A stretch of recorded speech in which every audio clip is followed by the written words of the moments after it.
Сакам да потенцирам дека сметам дека реформите во правосудството се клучни. Најпрво поради тоа што граѓаните тоа го бараат со цел да се врати довербата во тој систем. И сметам дека најавите на владата да се интервенира во делот на промена на членови на судскиот совет, иницијатива за смена на јавниот обвинител, апсолутно не е никаква реформа, туку е опит за партизација на системот.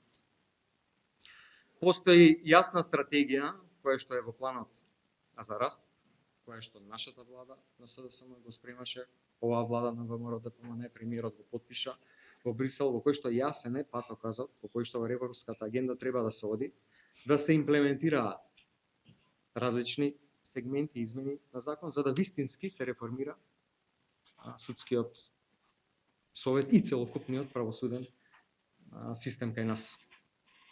Доколку отстапиме од овој пат, ризикуваме тотална целосна партизација на правосудниот систем.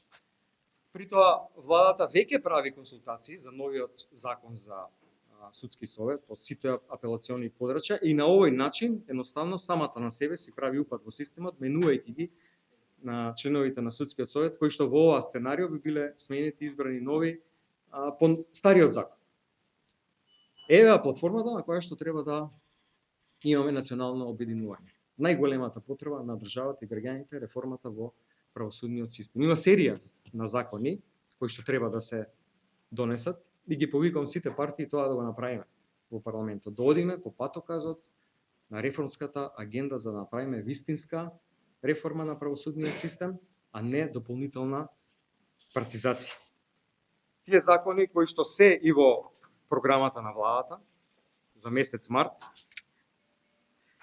предлог закон за плати на судиите, предлог закон за движење на судските предмети, предлог закон за судски буџет, предлог закон за јавна обвинителска служба, предлог закон за платите на јавните обвинители, предлог закон за судска служба.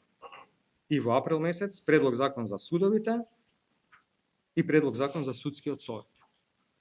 И ова е план кој што е влезен, кој што произлегува од планот за раст и кој што значи вистинска реформа на системот. Ако сега се направи упад на системот, не се постапи по овој план, тогаш целокупниот реформски систем, процес во судскиот совет се одлага за 6 години, затоа што тие нови членови ќе бидат избрани по стариот закон.